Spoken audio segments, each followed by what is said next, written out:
ఇప్పుడు నేనేమన్నంటే ఏ నువ్వేందమ్మా ఊకే పాటోళ్ళని ఏదో ఒకటి అంటావు. రేవంత్ సార్ను తాపకోసారి బనాయిస్తావు, వాళ్ళకు తెలివే లేదన్నట్టు చేస్తావు అని అంటారు. కానీ నేను ఏం మాట్లాడినా వాస్తవం మాట్లాడతా కదా నోళ్ళ. అంతేందుకు సర్కార్ అంటే అసలు రాష్ట్రానికి ఏం కావాలి, ఎప్పుడేమి ఇయ్యాలి, నీళ్ళ కథ ఏంది, పైసల ముచ్చటేంది, ఇవన్నీ ఎరుకుండాలి కదా ఒకరు చెప్పాలనా. కానీ మన ప్రభుత్వం కథ మాత్రం అలాగే ఉన్నట్టున్నది. వెనుకకెళ్ళి గెదుముతే తప్ప వాళ్ళకు తెలివి రాదా ఏంది అని అనిపిస్తుంది. నాకని కాదు, చాలా మందికి ఇట్లనే అంటారు కదా.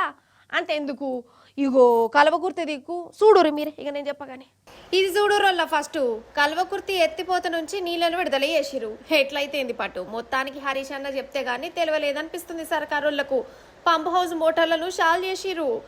అయితే మీది నుంచి ప్రాజెక్టులకు నీళ్ళు వస్తున్నాయి. ఈ కల్వకుర్తిలకు వెళ్ళి నీళ్లు బయటికి పంపాలని మన మాజీ నీళ్ళ మంత్రి హరీష్ అన్న చెప్పిండు కదా. ఎందుకు చెప్పిండు? మన మంచిగా చెప్పిండు. ఇలా రాజకీయాలు ఏం లేవు, రాష్ట్రం కోసమే చెప్పిండు. అగర్సే షాల్ చేయకుంటే కనుక లక్షల మందితో కలిసి కల్వకుర్తి మోటార్లను మేమే షాల్ చేస్తామని కూడా అన్నాడు. మళ్ళీ సరే ఇనురు మీరు. ఇవాళ కేసీఆర్ గారు 10 లక్షల ఎకరాల మాగానిగా పాలమూరు జిల్లాను మార్చింది. కల్వకుర్తి, నెట్టంపాడు, భీమా, కోయిల్ సాగర్, అదేవిధంగా జూరాల పూర్తి కెనాల్ మోడర్నైజేషన్, అదేవిధంగా మిషన్ కాకతీయ ద్వారా చెరువులు బాగా చేయడం, పెద్ద ఎత్తున చెక్ డ్యాములు కట్టి 10,50,000 ఎకరాలకు సాగునీరు అందించింది బీఆర్ఎస్ ప్రభుత్వం. మరో 8 లక్షల కోసం పాలమూరు ఎత్తిపోతల పథకాన్ని 80% పూర్తి చేసి రెడీగా పెట్టింది బీఆర్ఎస్ ప్రభుత్వం. నువ్వు మంచిగా ఆయకట్టు ఉన్నది, మోటార్లు ఉన్నాయి, అన్నీ ఉన్నాయి, ఆన్ చేసి నీళ్ళు తీసుకోవడానికి ఏమి ఇబ్బంది వచ్చింది నీకు? కింద ఒకరోజు 2 రోజులు అంటే నేను అర్థం చేసుకుంటాం. 36 రోజులేంది? మే 30వ తారీఖు నాడు నీళ్ళు వస్తాయి శ్రీశైలంలకు. ఇవాళ జూలై 6వ తారీఖు. ఈ రోజు వరకు ఎందుకు మోటార్లు ఆన్ చేయలేను?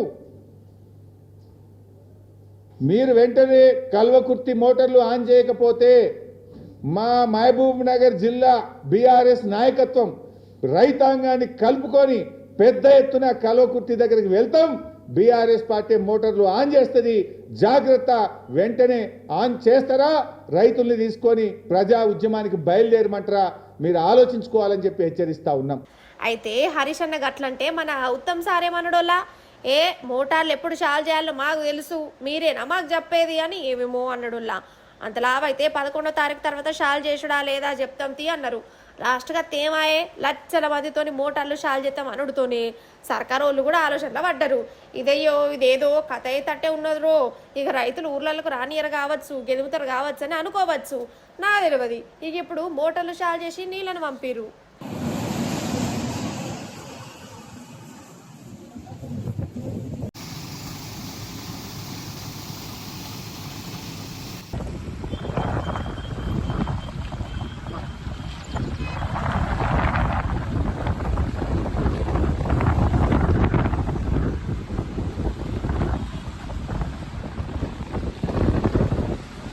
అంటే ఒకళ్ళు చెప్తే గానీ సర్కారుకు తెలియదు అనోళ్ళ. జర గట్టిగా మందలించుకుంటా సురుకులు పెడితే తప్ప ముంగడి ఓదా పాలన. రైతుల గురించి నీళ్ళ మీద గాయంత సోయి లేకుంటే ఎట్లా? ఇట్లనే అంటున్న రైతులు.